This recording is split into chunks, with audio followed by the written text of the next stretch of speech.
just about time for our mysteriously short Gene Shepherd program. It seems to be complete. It's got a beginning and an ending. But it runs only 37 minutes. How odd. And it's, it's fair to Midland, Shep. It's not outstanding. I selected it for reasons of my own, because there are secret messages from beyond the grave for many people. On this program, from apparently late January, early February of 1964, Shepherd will discuss narcissism, male and female role reversal, and that sort of thing, as well as a message to people who trade and distribute his tapes around the country.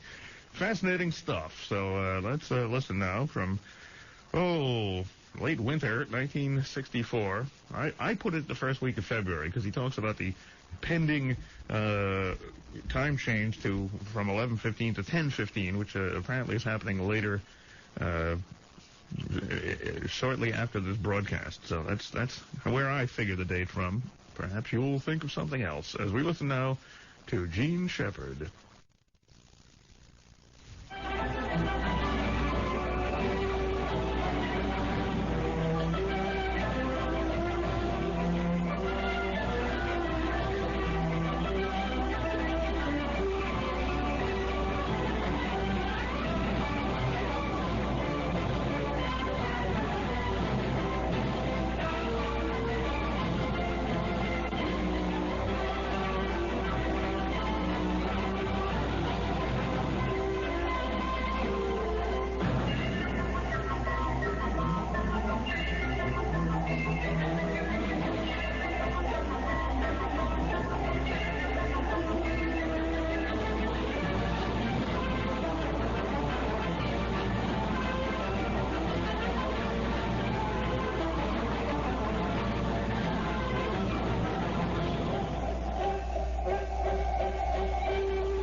Give me, please, before you do that, please, you've got 45 minutes to reset that. Before you do that, I want some sweet, beautiful, how fantastically in love I am with myself music.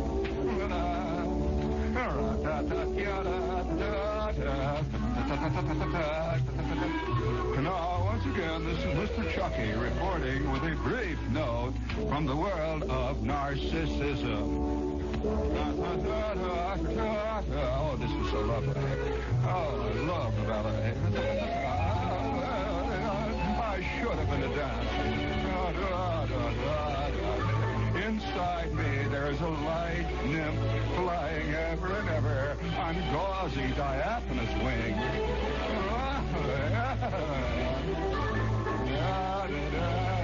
Now we have in tonight's milestone in the world narcissism, we have this lovely note which comes from a shampoo advertiser in this week's ad of the week.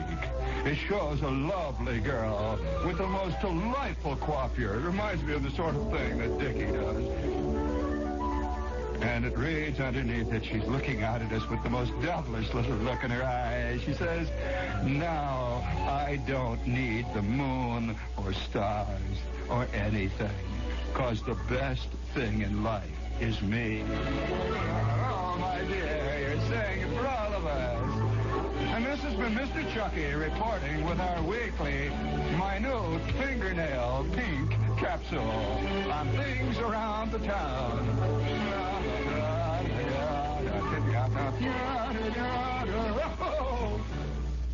It's very exciting, isn't it? Get all started like that. Let's see. I don't need the moon or stars or anything. Don't put that away. I think we use that a little later there. Don't need the moon or stars or anything, because the best thing in life is me. Me. Wonderful me, by George.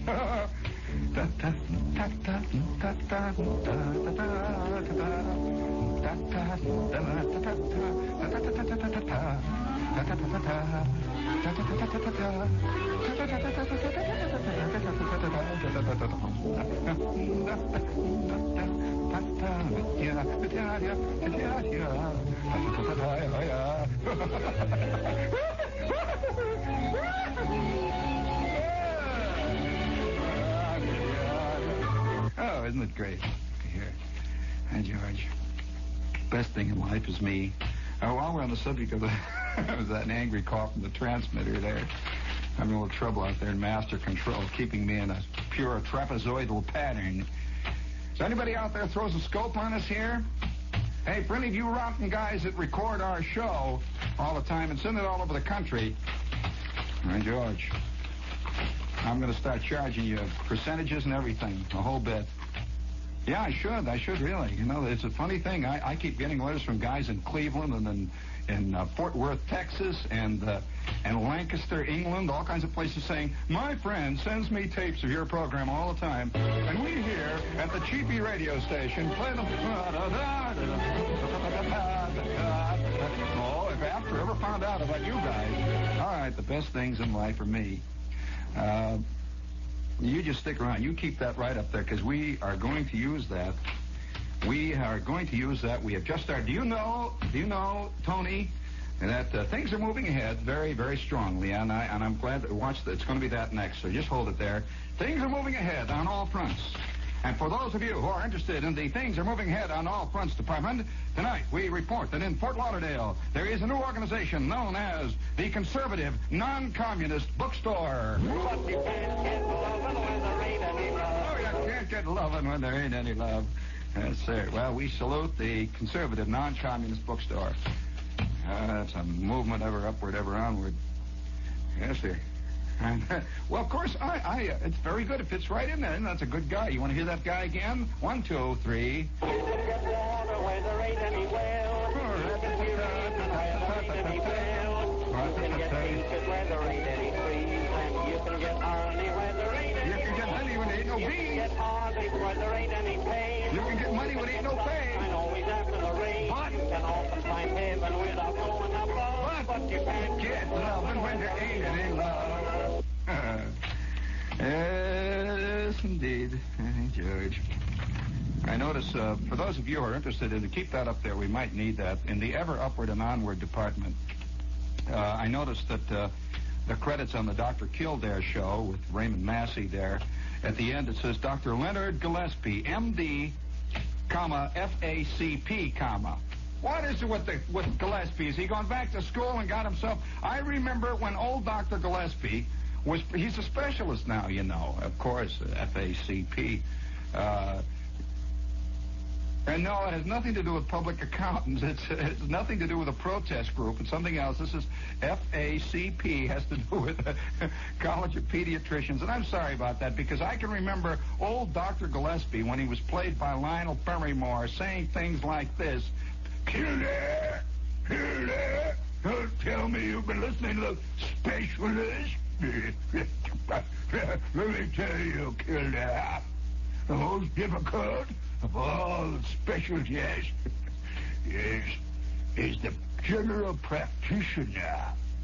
That's the most difficult of all specialties, because you're dealing with mankind instead of a liver.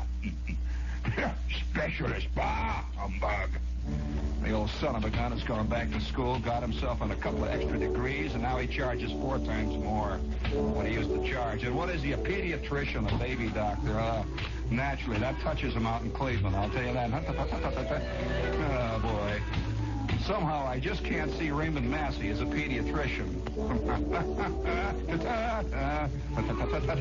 For those of you who are interested in the medical world, I wonder how many of you know what Dr. Fu Manchu took his degree in.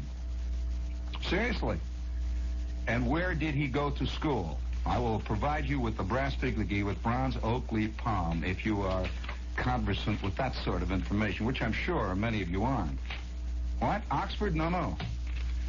No. It might surprise you that, no, it might surprise you it was a much lesser-known institution. And what he took his degree in would really surprise you. And don't come up and start saying inhumanities. Come on, we're way ahead of you. The world is full of a number of slobs. And all of them are listeners. While we're on the subject of that, let's get on that subject. You know, it is quite true, though, that sweeping this country, if anything can sweep it, is the what is best for me is best for the whole world business. That ad so beautifully typifies it. I don't need the star. I don't need the moon. I don't need the sun. I don't need anything, because the best thing in life is M-E. You just guessed it. And the chick, of course, is looking over the shoulder of some poor, unsuspecting man who is kissing her arm. Oh, poor guy. That isn't the typical male position today in this world. Isn't it, though? Did you see that? I was amazed. I was looking at one of the TV shows on the weekend, and boy, if a psychologist could have a field day, really, with many of these shows. You know that on this show, believe me, on a nationwide television show, because there's a lot of overtones. I know there are tones going on. On this nationwide TV show, a man sang the song, "It's so nice to have a man around the house. It's so nice to have a man around the house. They come in so handy at night and so dandy." I thought, oh, my God. Now, believe me, I haven't seen that done until I'll never forget the She review one time that inadvertently I was bilked into going to see 5 minutes before it was raided by the feds. They came down there and squirted them with flamethrowers, and the last act I remember was a guy singing, "It's so nice to have a man around." Well, this was on a nationwide television show. Did you see it? Well, not only that, it was followed by an act in which this very elderly lady dancer came out of the muscular type, and she danced. Now, you remember it used to be when Fred Astaire would dance and the chorus girls would dance behind him. Do you remember those halcyon days? And he would wear a high hat, you know, and and the chorus girls, there was a chorus line. Well, of course, that's all by the boards now. In the roles have been entirely reversed, and now muscular lady dancers come out, and they dance in the middle, and behind them is a row of very thin, wiry young boys, all dressed in very strange-looking clothing, and they are the new chorus girl line.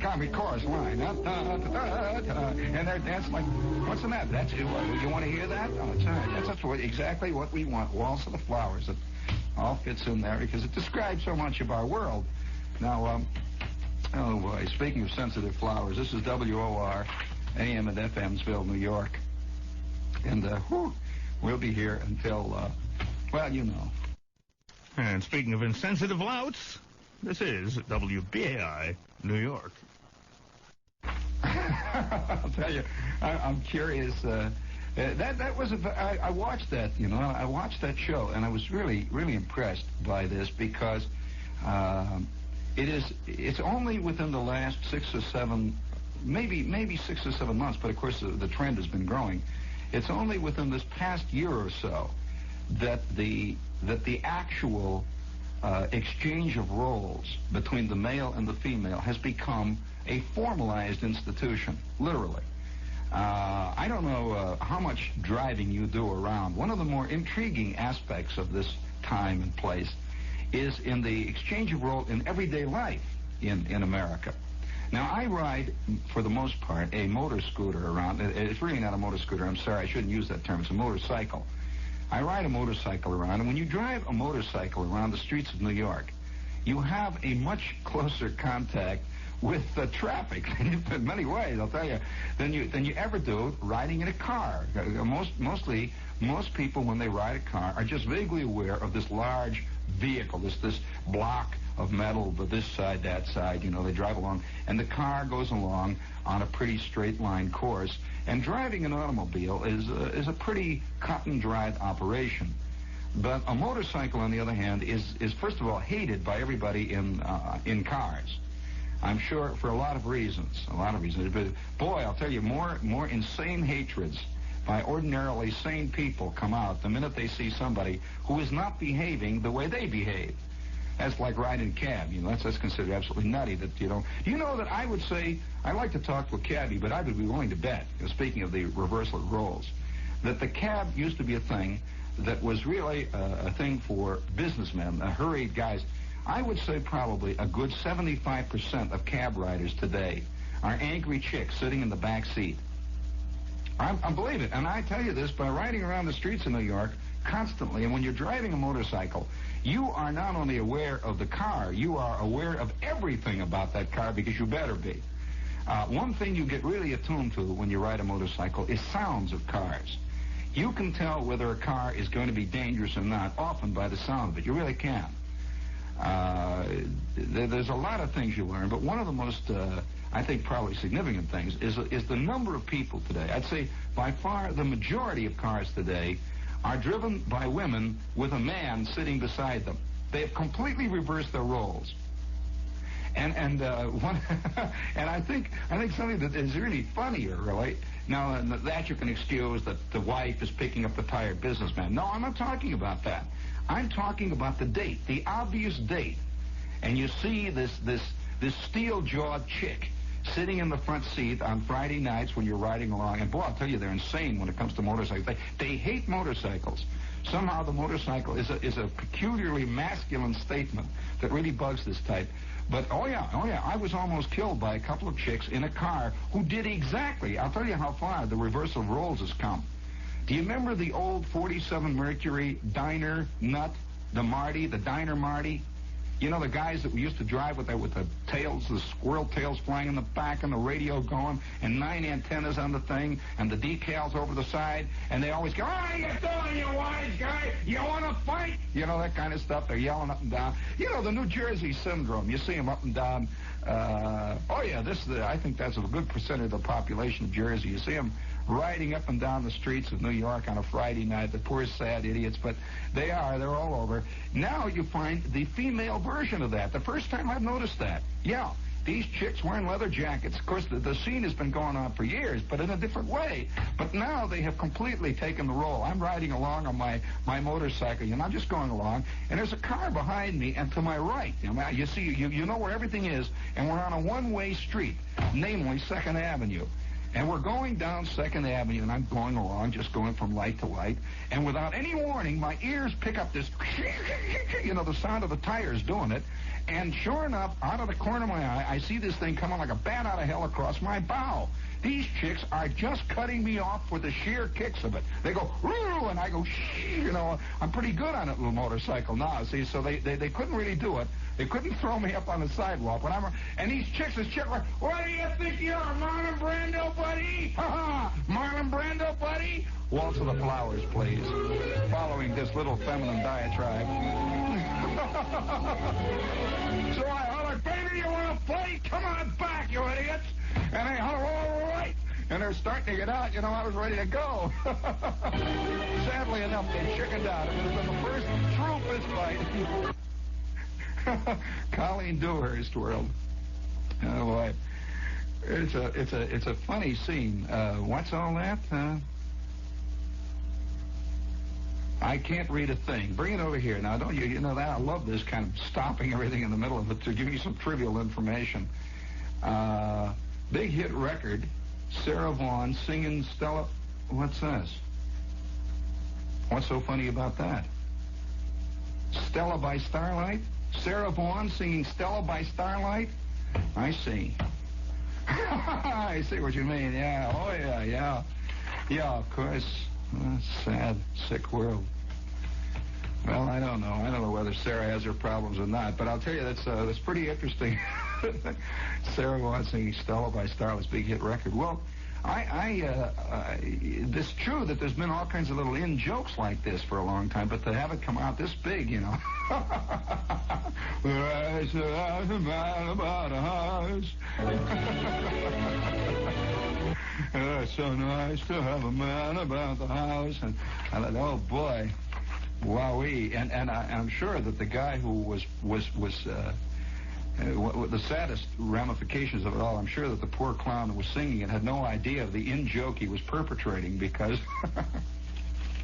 And then another one, I read a movie starlet she is quoting, she's talking about the 10 most eligible bachelors in Hollywood. Well, honey, I hate to disillusion you, but out of that 10 most eligible bachelor list, there are 7 of them at least that are not eligible for any... Just forget them, honey. Just forget it. But this is a tough situation. I don't know, where it's going to stop. But these chicks cutting across in front of me, I thought was really a new thing. But on Friday night, if you ride around the town a great deal, you will find that the greatest percentages of the cars, and a large percentage, I shouldn't say the greatest, but a tremendous percentage of cars are driven by the girls who are taking the guy on a date. They literally are. It's quite obvious that they are the ones that are providing the car, and they have picked the date up. And this recessive male is sitting next to them. I expect everything. Well, I'm looking for the corsage on the cummerbund very shortly, you know. I'm really. Oh yeah, it's coming. There's a lot of stuff that's coming. But let's see, we got a thing here. We better put this on the air before we go any further. This is getting a little. Oh, speaking of a lot of things that are coming, for those of you who haven't heard the news, as of the 10th of February, maybe you didn't know about it, Tony. The show is going to be moved up to 10:15. I will be on from 10:15 until 11, as of the 10th of February. Now, there are many reasons for this. One of the most important reasons for it is that there are countless numbers of people we have found, and this has been all kinds for years, who go to college and one thing or another and just cannot stay up till midnight to listen. And so we're moving up from now until 10:15, and 10:15 till 11 as of the 10th. And by the way, one more thing I must say. I'm amused at all the number of letters from people who have objected. You know, they're writing and say, well, now we can't listen to you anymore because of the TV shows that come on at 10 o'clock. Oh, boy. Well, my only feeling is that if what I have to offer, what little it might be, is of any importance to you, you won't mind a little inconvenience. And if you do, well, goodbye and hail, what is it? Hail fellow, well met. So there's a great Army term we have to it, too, and I'd love to say here in the air, but it's a little bit late. Or is it early? I don't know if it's late or early for those early. Oh, yes, on the subject of this whole phenomenon of me, the greatest thing in the world is me. You're finding that this is beginning to take place in every area. And one of the most subtle areas of all, hail and farewell. That's it there. Very good. Hail and farewell. To those of you who can't follow me to 11:15, from 11:15 to 10:15, hail and farewell. It's been nice knowing you. But don't immediately write to me, as most everybody says, poor WR, they're shoving you around again. They are not. As a matter of fact, the reason is a very important reason, is that they have found that there are roughly double the number of radio sets that are on at 10:15 as are on at 11:15. In other words, there's just that many people who have to get up at 6 in the morning who can't sit around and listen to jazzy jokes between 11:15 and midnight. But nevertheless, that's the story. Now, you know, speaking of, I must get back to this thing because it hasn't really been recorded yet as much as it should be. Guys have written endless numbers of books on the pyramid climbers and the status seekers and all that sort of thing. But I think one of the most interesting phenomena of our time, and probably more significant than all the rest of the corporate business and the thing of the status and the other directed and the inner-directed crowds and the lonely crowds and all the rest of it that books have been written endlessly on and plays have been written about, is the growth of meism, which is a very subtle thing, and it's so subtle that sometimes it's often difficult to detect. For example, there was a recent article, and this takes many forms. There was a recent article in the Saturday Evening Post, and the article was about actually it was about poverty. It was about poverty in America, and particularly among certain sections of our society. And the article was called "The Invisible Americans," and it was about migrant workers and American Indians and so on, people who just were not able to work in our society and were really in dire, tremendous poverty, and something had to be done about it. Well, here's an answer, a letter, which I thought should be conveyed to show this meism growing. Here's an answer, and he says, "What is your magazine trying to do?" This is a letter to the editor. "What is your magazine trying to do? Undermine the peace of mind with socialist or big government propaganda? Everyone knows that in a capitalist economy where everyone follows his own profit-making motive, all society will automatically benefit." In there, at that point, I will insert, "Oh yeah. It is the duty of our business leaders to automate for higher profits. If a few million inefficient people don't fit, well, survival of the fittest, you know." I won't even give this guy. Now, I presume, of course, this is a political philosophy, by the way, that's being expressed by many people today. If they don't make it, too bad. There's another way of putting it. "I got mine, now you get yours, buddy." Well, this is a new thing, really. Oh, it's always been with us, but it has not yet, in our society, achieved the respectability that it has today. So don't come around and say, well, people have always been, sure, they've always been that way, but they've always had to be sneaky about it. They've always had to say it to themselves, hell with him, But when you have a giant political slogan literally says that, then you've got something else going. And it's got all kinds of ramifications. Now, I suppose, of course, that this letter writer has plans to get rid of these, quote, few million inefficient, unfit people. Yes. There was another society I remember that had a thing they called the ultimate solution when they had a lot of people that they claimed didn't fit into their society. So there are all kinds of things are beginning to develop now.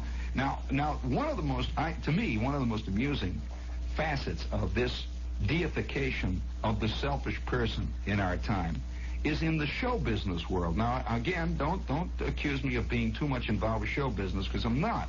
What I am interested in, though, is the theater and the TV world, in short, show business world, as, in a way, reflecting the true mores of a country, as opposed to the stated ones in sermons and in editorials in the New York Times and all this. That the real thing is being done right under our noses, and the thing that we applaud and laugh at is the thing we really believe in. That's the thing we believe in. Now, the stuff we write in the big ponderous editorials, forget it. This is the kind of stuff that guys have been carving in stone forever, and all the while that the mesas are rising and falling off stage, and guys are wringing each other's necks, and all the while they're carving stuff like "Justice is all," and great big stone axes. Well, forget the stuff that's carved in the stone walls. Look around. Now I'll give you an example of that. More and more in our theater, if you've been going to the theater, you'll see some of these, that the guy which originally was vilified in American fiction. In other words, he was pointed out as a real rotten so-and-so, and he was the man that the man who wrote was angry about. More and more, he's achieving the status of a hero, and he's applauded. Now, I'm not talking about the lovable villain, not at all. I'm talking about something else. That his very actions are applauded, and the people who oppose him, who, in a sense, are honest or try to play the game right, are always pictured as boobs, idiots, fools, and phonies. That if you don't cheat, you're called a real phony in business. That's a new term. It's a new way to do it. And in short, the guy that does not break the law is, he's a phony. He wants to break the law, but he doesn't. That's real phoniness. That's real phoniness. Well, now, I've seen several examples of these. One of the most recent examples is in How to Succeed Without Trying. You know this one with Robert Morris? Here was a guy that if you knew him in the office, you'd gladly kill him. You'd gladly slice his throat from ear to ear. But the reason you cheer him is because 90% of the audience believes that. They work that way. They phony it all the way on up, you know, and so they sit there and applaud. Hey, Bobby, offer. And they're going like that because the guy who is the absolute phony rises to great heights and finally takes over the business, and everyone's glad at the end that he did, because it seemed that he was the good one. He was the right one. And I can tell you this, that the guy that originally wrote the book upon which this was based was using this character to show you how rotten so many people are in our world. It was truly satire. He was not approving of this guy's modus operandi. To apply very strong morality to other people, to really demand absolute morality on other people, and to allow yourself the widest possible latitude of morality and call it freedom is one of the more moving aspects of this kind of doublethink, which is prevalent and which can be found in many of the plays, many of the dramas, and so on today. Have you noticed that today, almost invariably, the person who breaks the law or is the murderer winds up, in one way or another, being the hero, or at least the one with the sympathy. He's the one that you sympathize with. This is a worldwide phenomenon and is growing to almost unbelievable bounds. So I suspect that in the end, that the only people who will be the really bad people in a society will be the people who object. You know, say to killing, or they object to people hitting each other. Now remember this, though, that most of the people who are the great moralizers of today do object to killing, and they object to violence and hitting and one thing and another, but they don't object to it if the right side does it. They only object to it on one side, generally. This is a part of I suppose, that dual morality. But it's fascinating. I'd love to see Steve Lawrence playing Sammy Glick. I remember Sammy Glick. I can think of a lot of great books that you can bring back. I wonder what would happen if they tried to remake, say, Dracula today. Sure. Oh, yeah. Who would you get for Dracula? Let's see. Tony Curtis would be good. He's very pale in a lot of pictures anyway. You could just spray a little white paint on him. He'd be a great Dracula, wouldn't he? Very good. It's. I guess nobody wants to be loathed today, and no one wants to admit that there is such a thing in our world as evil, especially if it has to do with making the scene. If it has to do with making your own pile, there can't be any evil. The only kind of evil that we will recognize today are the great generalized evils, like, hate. We talk about hate. We talk about things. We use these things so easily. And yet, I wonder whether Sammy Glick hated. You know the book at all? Well, it is my thesis that Sammy Glick was one of the prime haters of all time, in the most subtle of all possible ways. And yet, that kind of hate is not really put down anymore. Yes. Yeah, he was the greatest hater of all time. That's, as a matter of fact, why Bud Schulberg laid him down the way he did, and that's why I suppose, I'm sure that if... did you see Elmer Gantry? Well, did you notice that you couldn't help kind of loving old Elmer, as he was played by Burt Lancaster, who did a good job in it? Lancaster's, I think, did a good job, but he sure didn't... he didn't bring out the evil that is in the Gantry. Oh, no. And there are plenty of those Gantrys around. You go back, and the kind of hatred, not hatred really, but the anger that a guy like Lewis put into writing this book, of course, was dissipated by the color screen. And it was dissipated by the kind of engaging performance that a man like Lancaster can't help giving, because he's an engaging actor. Then you go on to... Of course, I'm sure he didn't try to do that, but there it is. He did it. There have been others. Now, let's see. I wonder how they would do today, say, talk about some of the great evil people of all time. I wonder how they would do some of the more colorful passages of, say, Jonathan Swift's work.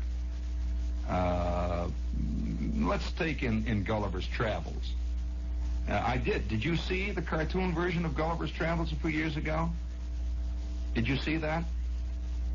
You should have, because it was an example of Walt Disneyism at its worst. And yet you couldn't help but love. Even the Yahoos, you know, were kind of lovable. Boy, that would have popped Swift's cork. I'll tell you that in spades. And yet because you see, we don't like the kind of satire. We all talk about satire, but we really don't want satire anymore. We want moralizing. We want always satire to apply to the other idiots. We really do. When real satire ever shows up, believe me, it never is really commercial, and it causes fistfights. It does not get approved by the New York Times, and genuine satire is never done on television. I can tell you that. Not really, because satire, you see, is talking about people. Hence, it would get everybody mad. We call satire when we're talking about a single individual or a single incident. So if I come on and do a satire on the AMA, for example, that's called satire. But if you do a satire on people, literally on the kind of attitudes that people have, you will find that in general, love is not one thing you're going to get, or applause, or agents. If I'm sure that if How to Succeed was done with the slashing, wildly bitter, satirical sense that was through Shepard Mead's work, which was anti that guy. I hope you know that. It was anti this character. I'll tell you a book that would make a good musical on that score. If you want to water down life, is the book that William H. White wrote. I forget the name of it now. A couple of years ago.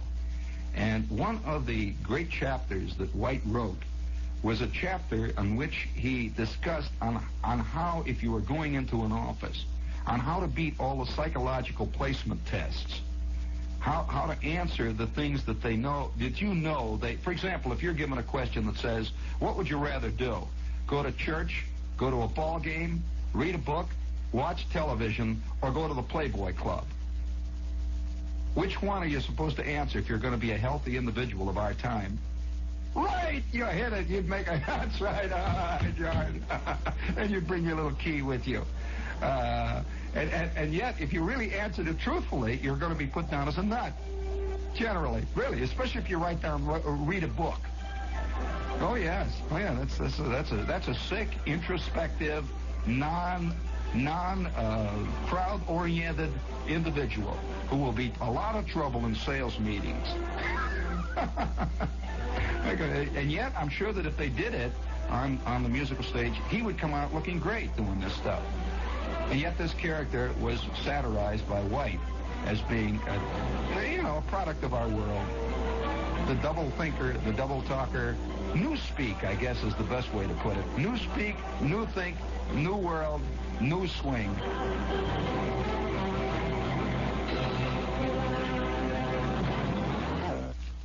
Gene Shepard from early February of 1964, featuring appearance by Mr. Chucky himself. For all you Mr. Chucky fans, it's 5:58. Brings us to the close of this edition of Mass Backwards. I'll be back next week with another show just like this one.